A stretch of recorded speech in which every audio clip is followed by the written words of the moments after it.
안녕하세요. 대단히 반갑습니다. 글 읽는 자연형TV 이종수입니다. 이번 시간은 전 27번째 시간으로 바둑이와 나라는 글을 읽어드리겠습니다. 바둑이와 나, 최순우.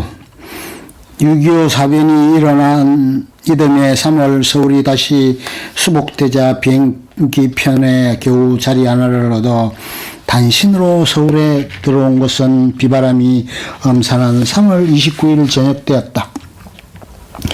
기약할 수 없는 서산한 마음을 안고 서울을 떠난 지 넉 달이 됐던 것이다. 멀리 포성이 으르렁대는 칠흑 같은 서울의 한밤을 어느 남모르는 민가에서 지샌 나는 우선 전화 속에 남겨두고 간 박물관의 피해조사에 온 하루 동안 여념이 없었다. 부산에 보낼 첫 보고서를 군용 비행기편으로 써보내고 난 그 다음날 오후 비로소 나는 마음의 여유를 얻어 경복궁 뒷뜰에 남겨두고 간 나의 사택을 방문하기로 했다.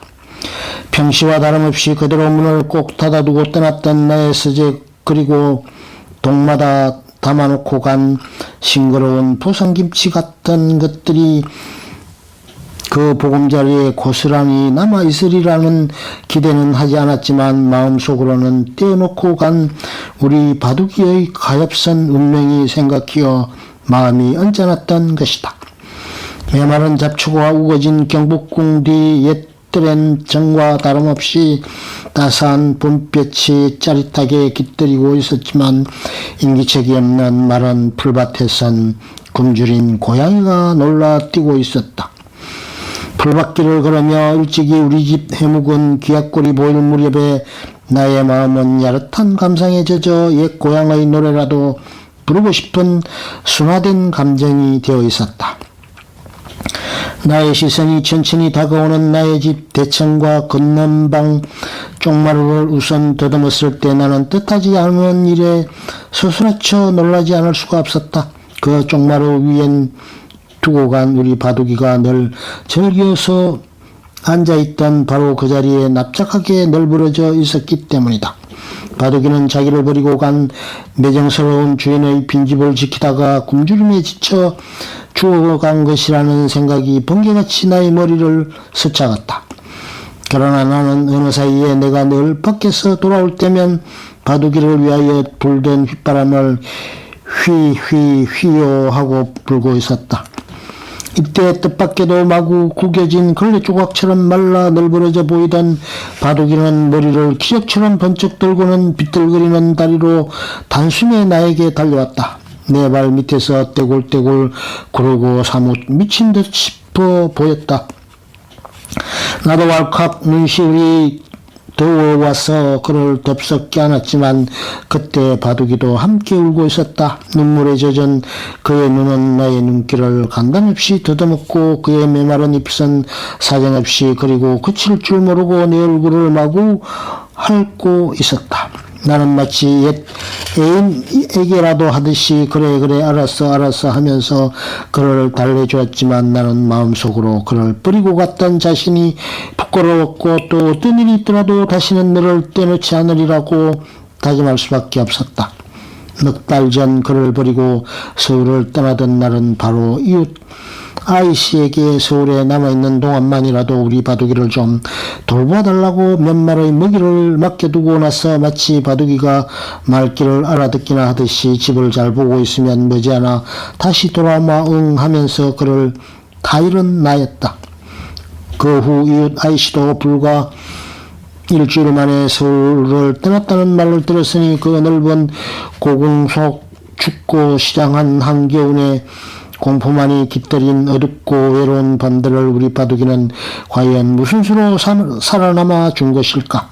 나는 바둑이를 안고서 단숨에 그리로 나왔다. 우선 굶주려 지친 바둑이가 어서 무엇을 먹어야 하는 것이다. 세종로 내거리에 나와서도 헬쑥한 아주머니가 쪼꼬리시니 양담배 부스러기니 하는 딸들을 길가에 손바닥만큼 펴놓고 텅 빈 거리를 지키고 있을 뿐 바둑이가 먹을 만한 것은 아무것도 없었다.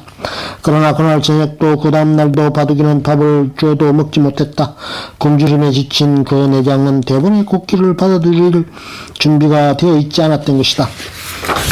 이틀이 지났어야 겨우 조금 먹기 시작한 바둑이는 그림자처럼 한시도 내 곁을 떠나려고 하지 않았다. 나는 텅 빈 서울 장안에서 안전한 숙소가 없던 당시 인기척도 없는 특수한 빈집 미술관장 사택에서 혼자 자야 하는 날이 계속되었다. 그때 만약 바둑이가 없었던들 그 어둡고 무거운 밤들을 아마 나 혼자 감당하지 못했을지도 모른다. 바둑이는 원래 버릇대로 방 안에는 못 들어오는 것으로 각오하고 있었다. 내가 혼자 덩그러니 어두운 방 안에서 몸 포성을 떨으면서 뒤척이고 있으면 바둑이는 내가 벗어놓은 군화 위에 웅크리고 앉아서 숨소리를 세건대면서 방 안을 살피곤 했다. 때때로 문을 열고 회중전등으로 얼굴을 비춰주면 바둑이는 웅크린 채 꼬리를 슬레슬레 저으며 좋다고 한다. 방석을 주어도 밤마다 그는 내가 벗어놓은 군화 위에만 올라앉아 불편한 잠자리를 길들이고 있었다. 이것은 아마도 밤사이만이라도 떨어져 자야 하는 그리운 주인의 채취를 즐기려는 속셈이었는지 또는 겉으로는 다정한 채 하면서 정 급할 때는 나 몰라라 하고 사지에 자기를 버리고 가버렸던 미치 못할 이 사나이가 밤사이에라도 또 잠든 틈을 타서 그 군화를 신고 그때처럼 어디론지 훌쩍 사라져 버릴 것만 같았었는지도 모른다. 아니나 다를까 4월 하순의 어느 날 중공군의 제1차 충기 공세가 서울 변두리 위에 다가왔다. 한밤내 우레 같은 포성이 쉴 사이 엽고 귀를 기울이며 시청 앞을 지나는 군용 차량들은 줄곧 남쪽으로 달리는 듯 싶었다. 그날 저녁 서울은 무거운 암흑 속에 산 너머 성강이 번뜩이는 가운데 온통 피난 때문에 수라장이 되어 있었다. 바둑이는 그동안 나와 함께 두 끼를 굶고도 그림자처럼 나를 따르고 있었다. 결코 이번만은 너를 놓칠 수 없노라는 듯 싶어 보였다.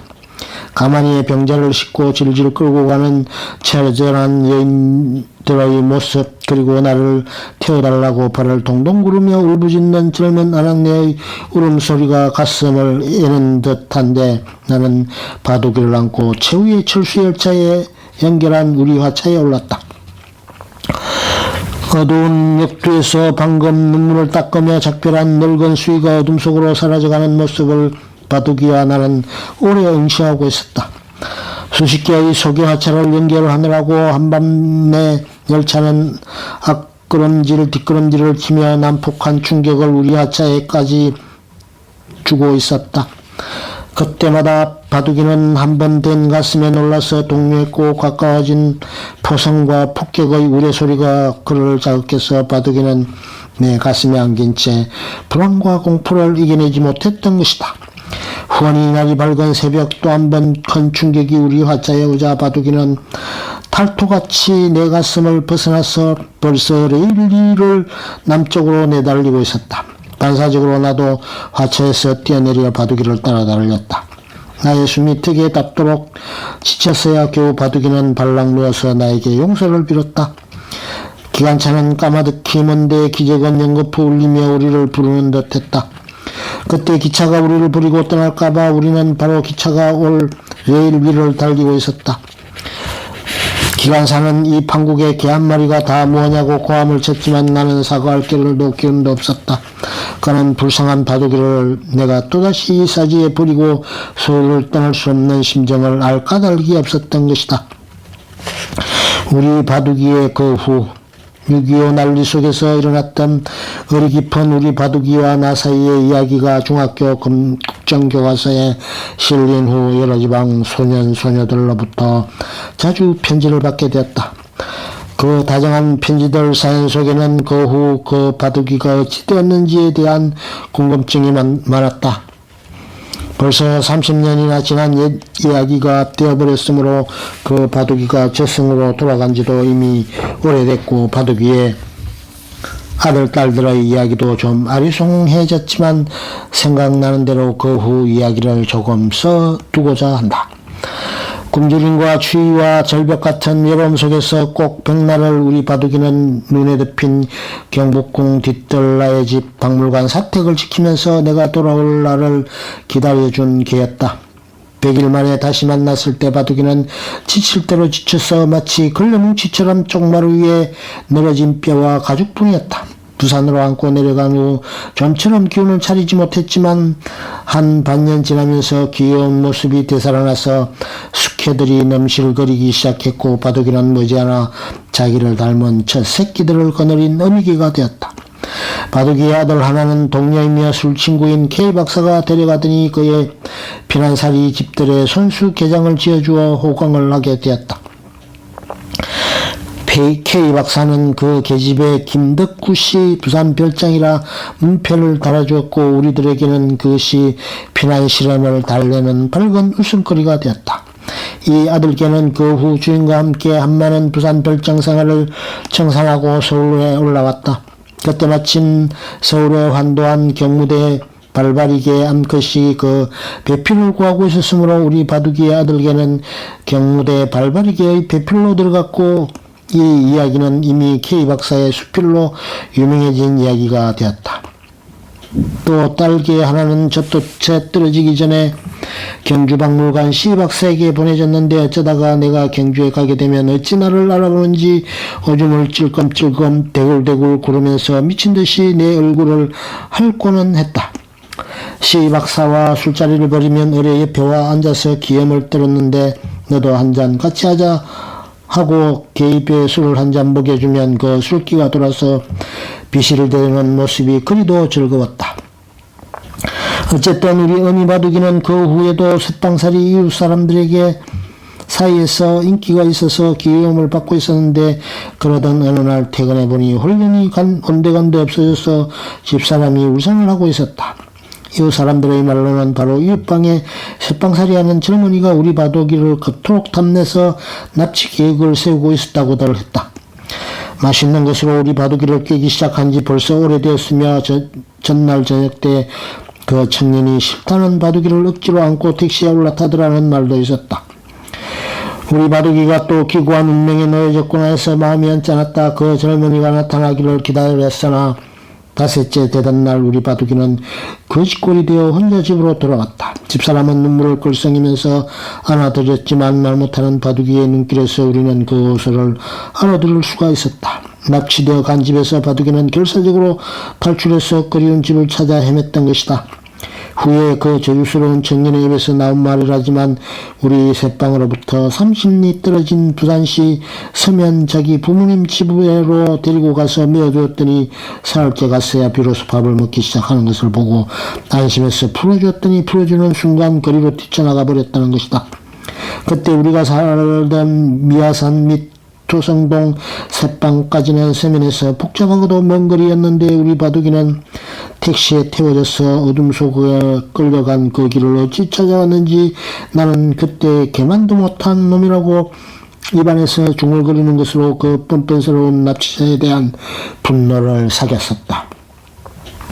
그로부터 우리 바둑이는 시름시름 앓기 시작했다. 아마도 그 주저할 사람의 짓거리가 더할 수 없이 놓여없고 그 복잡하고 낯선 길을 집까지 찾아오느라고 겪은 마음과 몸의 고충 때문이었는지도 모른다. 우리 부부는 이 가엾은 바둑이를 가축병원에 데리고 갔다. 병원에서 살아날 가망이 없지만 입원시켜보는 것이 좋겠다 해서 입원시켰더니 나흘 만에 끝내 숨을 거두었다. 사람도 사람 나름이고 개도 개 나름이겠지만 사람보다 더 의리 깊은 개도 있고 개만도 못한 사람도 있다는 것은 분명한 일이다. 우리 바둑이는 1948년 2월 나의 친구 H군의 사랑받는 개의 외동딸 한 마리만 낳았다로 태어났다.